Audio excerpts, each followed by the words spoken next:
Hello, ഞാൻ doctor P Prathapan, centre for gerontological സ്റ്റഡീസിൻ്റെ ഡയറക്ടറാണ്.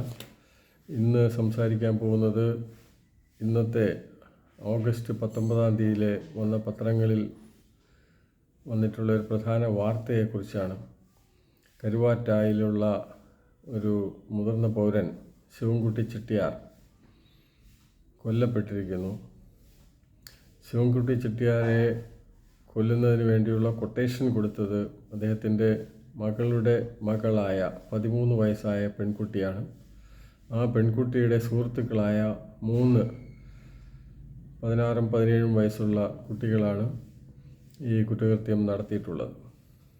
ഈ കുറ്റകൃത്യം നടത്തിക്കൊണ്ടിരിക്കുന്ന കാര്യം മൊബൈൽ ഫോൺ വഴി ഈ പെൺകുട്ടിയെ കാണിച്ചിരുന്നു എന്നുള്ളതും ഒരു വാർത്തയായിട്ട് വന്നിരിക്കുകയാണ്. ഈ മുതിർന്ന പൗരനും ഈ ചെറുമകളും ഒരേ വീട്ടിലാണ് താമസം. ഇവർ തമ്മിൽ നിരന്തരമായി വഴക്കുള്ളതായിട്ട് പറയുന്നുണ്ട്. അതായത് മൊബൈൽ ഫോണിൻ്റെ അമിത ഉപയോഗം, വീട്ടിൽ രാത്രി താമസിച്ചെത്തുന്നു, ആൺകുട്ടികളുമായി അമിത സൗഹൃദം തുടങ്ങിയ കാര്യങ്ങൾ വഴി ഈ മുതിർന്ന പൗരനുമായിട്ട് നിരന്തരമായി വഴക്കുണ്ടായിരുന്നതായും പത്ര റിപ്പോർട്ടുണ്ട്. ഈ കുട്ടിയുടെ അച്ഛനാരാണെന്ന് റിപ്പോർട്ടിലില്ല. അമ്മ വിവാഹമോചിതയാവുകയും രണ്ടാമത് വിവാഹം കഴിക്കുകയും അവർ ഗൾഫിൽ പോവുകയും ഗൾഫിൽ പോയിരുന്ന സമയത്ത് ഈ കുട്ടിയെ ആലപ്പുഴയിലുള്ള ഒരു ചിൽഡ്രൻസ് ഹോമിൽ താമസിപ്പിച്ചിരുന്നതായിട്ടും റിപ്പോർട്ടുണ്ട്. ഈ കുട്ടിയെ കൈകാര്യം ചെയ്യുന്നത് ബാലനീതി നിയമപ്രകാരമായിരിക്കും. Juvenile justice care and protection of children act 2015 ആണ് ഇപ്പോൾ നിലവിലുള്ളത്. ഈ നിയമപ്രകാരം കുട്ടിയെ കുറ്റം ചെയ്തതായിട്ടുള്ള കുട്ടി, child in conflict with law, അല്ലെങ്കിൽ ശ്രദ്ധയും പരിരക്ഷയും ആവശ്യമുള്ള കുട്ടി, child in need of care and protection എന്ന് പറയും. അപ്പോൾ നമ്മുടെ ഈ കേസിലെ ഉൾപ്പെട്ടിരിക്കുന്ന പെൺകുട്ടിയും 13 വയസ്സുള്ള പെൺകുട്ടിയും 16, 17 വയസ്സുള്ള 3 ആൺകുട്ടികളും child in conflict with law എന്നുള്ള നിർവചനത്തിൽ ഉൾപ്പെടുന്നതിനാൽ അവരെ കൈകാര്യം ചെയ്യുന്നതിന് വേണ്ടി ഒരു പ്രത്യേക പോലീസും അവരെ കേസ് കൈകാര്യം ചെയ്യുന്നതിന് വേണ്ടിയുള്ള സംവിധാനമാണ് ജുവനൈൽ ജസ്റ്റിസ് ബോർഡ് എന്ന് പറയുന്നത്. കേരളത്തിലെ എല്ലാ ജില്ലകളിലും ഒരു ജുവനൈൽ ജസ്റ്റിസ് ബോർഡുണ്ട്. ബോർഡിലെ ചെയർമാനായിട്ട് പ്രവർത്തിക്കുന്നത് ഒരു ഫസ്റ്റ് ക്ലാസ് മജിസ്ട്രേറ്റ് ആയിരിക്കും. മജിസ്ട്രേറ്റിനോടൊപ്പം 2 സോഷ്യൽ വർക്കർ മെമ്പേഴ്സുണ്ട്. അങ്ങനെ 3 പേർ ചേർന്ന ഒരു ബെഞ്ചാണ് ഈ കുട്ടികളെ എങ്ങനെ കൈകാര്യം ചെയ്യണം എന്ന് തീരുമാനിക്കുന്നത്. കാരണം 18 വയസ്സിന് താഴെയുള്ള കുട്ടികളെ ജയിലിൽ പാർപ്പിക്കാനോ ലോക്കപ്പിലിടാനോ പോലീസ് കസ്റ്റഡിയിലെടുക്കാനോ ഒന്നും നിയമപരമായിട്ട് പാടില്ല എന്നുള്ളതാണ് കുട്ടികളുടെ അവകാശം എന്ന നിലയ്ക്ക് ഈ നിയമം അനുശാസിക്കുന്നത്. കുറ്റം ചെയ്തതായി ആരോപിക്കപ്പെട്ട കുട്ടിയെ കൈകാര്യം ചെയ്യുന്നതിന് ചുമതലപ്പെട്ട അധികാര സ്ഥാപനമാണ് ജുവനൈൽ ജസ്റ്റിസ് ബോർഡ്. ഈ ജുവനൈൽ ജസ്റ്റിസ് ബോർഡ് കുറ്റം ചെയ്ത കുട്ടികളുടെ കുറ്റങ്ങളെ 3ആയിട്ട് തിരിച്ചിട്ടുണ്ട്. ഒന്ന് പെറ്റി ഒഫൻസസ് എന്ന് പറയും. 3 വർഷം വരെ ശിക്ഷ കിട്ടാവുന്ന ഒരു കുറ്റമാണെങ്കിൽ അതിനെ പെറ്റി ഒഫൻസസ് എന്ന് പറയും. 3 വർഷം മുതൽ 7 വർഷം വരെ തടവ് ശിക്ഷ കിട്ടാവുന്ന ഒരു കുറ്റം. ചില കേസുകളിലൊക്കെ, ചില കുറ്റങ്ങളിലൊക്കെ മിനിമം 3 വർഷമെന്ന് പറഞ്ഞിട്ടുണ്ട്. അപ്പോൾ മിനിമം 3 വർഷമെന്ന് പറഞ്ഞിട്ടുണ്ടെങ്കിലും ഇല്ലെങ്കിലും 3 മുതൽ 7 വർഷം വരെ തടവ് ശിക്ഷ കിട്ടാവുന്ന ആ കുറ്റങ്ങളെ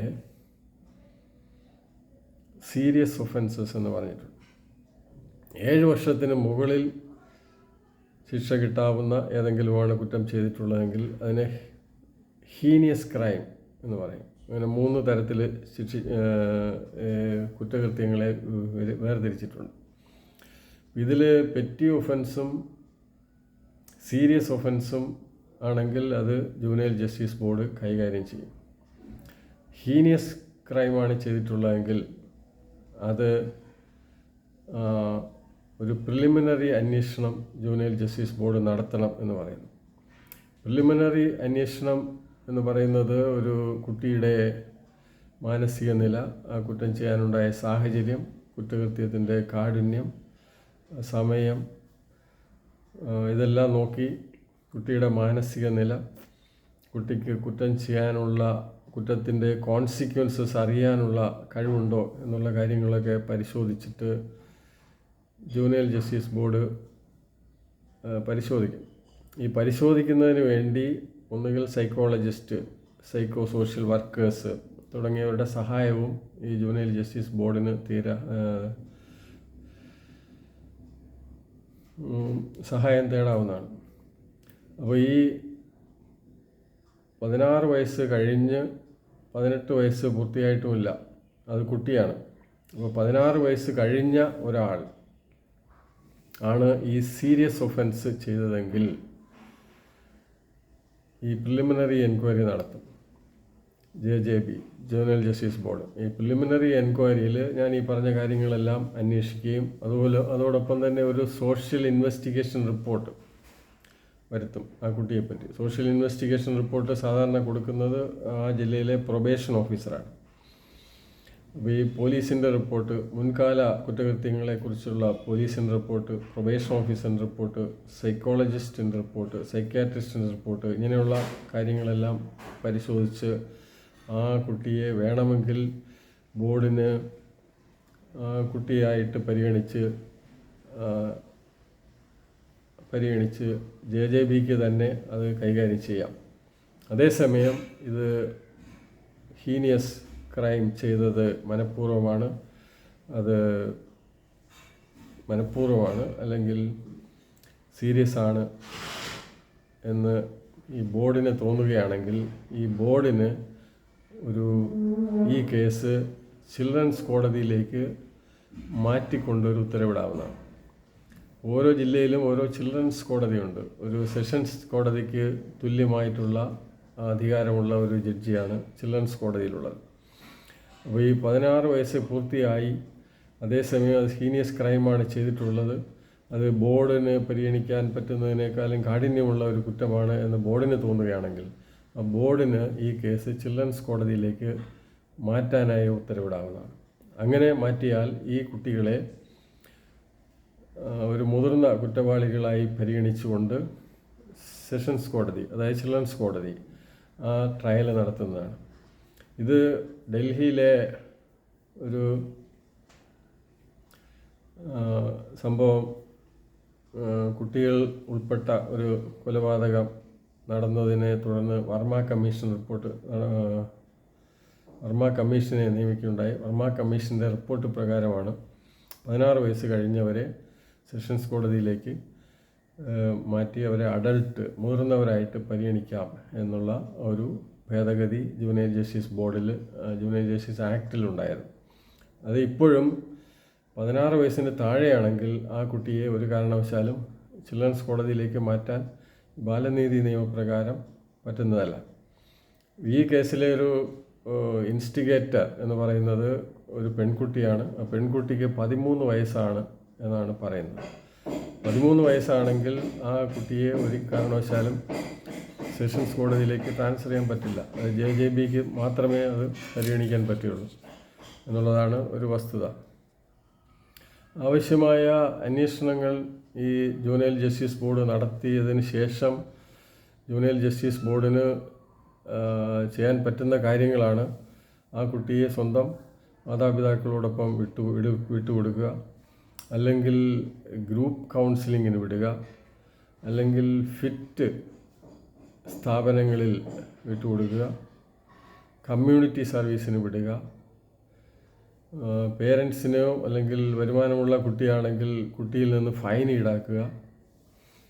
ഈ രീതിയിലൊന്നും സൂപ്പർവിഷനിൽ വിടുക, പേരൻറ്റോ ഗാർഡിയൻസിൻ്റെയോ വിട്ടതിന് ശേഷം സൂപ്പർവിഷൻ ഏർപ്പെടുത്തുക. ഇതിലൊന്നും പരിഗണിക്കാൻ പറ്റിയില്ലാത്ത പറ്റാൻ പാടില്ലാത്ത ഒരു കുട്ടിയെയാണ് സ്പെഷ്യൽ ഹോമിലേക്ക് പരമാവധി 3 വർഷം പാർപ്പിക്കാൻ ഈ JJBക്ക് ഉത്തരവിടാവുന്നതാണ്. അല്ലെങ്കിൽ 18 വയസ്സ് പൂർത്തിയാകുന്നത് വരെ ഉത്തരവിടാവുന്നതാണ്. 18 വയസ്സ് കഴിഞ്ഞാലും ഒരുപക്ഷെ 2-3 വർഷം ആഫ്റ്റർ കെയർ ഹോമിലേക്കും ആരും നോക്കാനില്ലാത്ത കുട്ടികളെ പാർപ്പിക്കാവുന്നതാണ്. കേരളത്തിൽ ഒരു ഈ ജുവനൈൽ ജസ്റ്റിസ് ബോർഡിൽ ഈ കേസ് പരിഗണിക്കുന്ന സമയത്ത് പരമാവധി 4 മാസം വരെ താമസിപ്പിക്കാവുന്ന സ്ഥാപനങ്ങൾ എല്ലാ ജില്ലയിലുമുണ്ട്. അതിനെ ഒബ്സർവേഷൻ ഹോം എന്ന് പറയും. ഈ കേസിൻ്റെ അവസാനിപ്പിച്ച് എങ്ങനെ കൈകാര്യം ചെയ്യണം എന്ന് തീരുമാനിക്കുമ്പോൾ സ്പെഷ്യൽ ഹോമിലേക്കാണ് വിടുന്നത് എന്ന് തീരുമാനിച്ചാൽ കേരളത്തിൽ തിരുവനന്തപുരത്ത് ഒരു സ്പെഷ്യൽ ഹോമുണ്ട്. കോഴിക്കോട് പെൺകുട്ടികൾക്ക് വേണ്ടിയുള്ള ഒരു സ്പെഷ്യൽ ഹോമും ഉണ്ട്. ഈ കുട്ടികളുടെ സാമീപ്യം മറ്റു കുട്ടികൾക്ക് ആപൽക്കരമാണ് എന്ന് തോന്നുകയാണെങ്കിൽ പ്രത്യേക സംരക്ഷണമുള്ള ഒരു സ്ഥാപനത്തിലേക്ക് ഈ കുട്ടികളെ പാർപ്പിക്കാം. അതിനെ പ്ലേസ് ഓഫ് സേഫ്റ്റി എന്ന് പറയും. തൃശ്ശൂർ ജില്ലയിൽ ഒരു പ്ലേസ് ഓഫ് സേഫ്റ്റി നിലവിലുണ്ട്. അപ്പോൾ ഈ observation home, special home, place of safety തുടങ്ങിയവയാണ് ഈ സ്ഥാപനങ്ങൾ.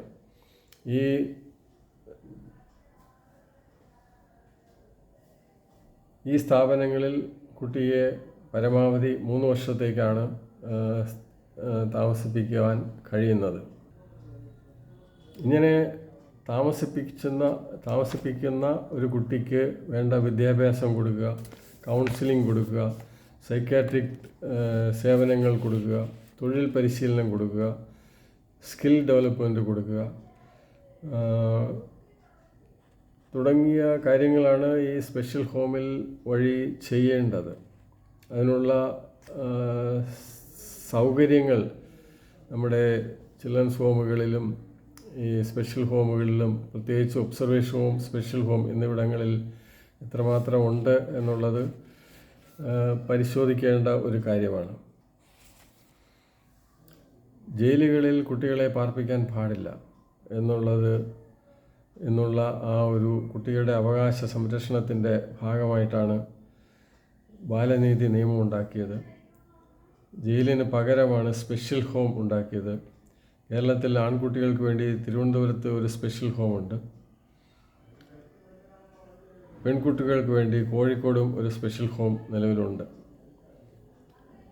പക്ഷേ അവിടെയെല്ലാം ഈ skill development, psychiatric treatment, counselling, group counselling തുടങ്ങിയവയ്ക്കുള്ള സംവിധാനങ്ങൾ ഉണ്ടോ എന്നുള്ള കാര്യം പരിഗണിക്കേണ്ടതാണ്. ഒരുപക്ഷെ ജയിലിൽ ആണ് കുട്ടികളെ വിട്ടിരുന്നതെങ്കിൽ അവർക്ക് ഭക്ഷണം കൊടുക്കുമ്പോഴോ ജോലിക്ക് ചെയ്യുമ്പോഴോ കുളിക്കാൻ വേണ്ടിയോ അവരെ സെല്ലുകളിൽ നിന്ന് ഇറക്കാറുണ്ട്. അതേസമയം നമ്മുടെ ഒബ്സർവേഷൻ ഹോമിൽ അകപ്പെട്ട ഒരു കുട്ടിയെ ഏതാണ്ട് 24 മണിക്കൂറും 24 മണിക്കൂറും ആ ഒരു മുറിയിൽ പൂട്ടിയിട്ടിരിക്കുന്ന അവസ്ഥയാണ്. ഇതുകൊണ്ട് കുട്ടികളുടെ മാനസിക പരിവർത്തനം ഉണ്ടാകുമോ എന്നുള്ളത് ഈ വനിതാ ശിശു വികസന വകുപ്പും വളരെയധികം ഫണ്ടുള്ള ഒരു സംവിധാനമാണ് ICPS. അതുപോലെ തന്നെ ചൈൽഡ് റൈറ്റ്സ് കമ്മീഷനുണ്ട്. ഇങ്ങനെയുള്ള സംവിധാനങ്ങളൊക്കെ ഈ കുറ്റം ചെയ്തതായി ആരോപിക്കപ്പെട്ട കുട്ടികളുടെ മാനസിക പരിവർത്തനത്തിനും പുനരധിവാസത്തിനും എന്തെങ്കിലും പ്രവർത്തിക്കേണ്ട സമയം അതിക്രമിച്ചിരിക്കുകയാണ് എന്ന് പറഞ്ഞുകൊണ്ട് ഞാൻ നിർത്തുന്നു. ശ്രമിച്ച എല്ലാവർക്കും നന്ദി പറയുന്നു.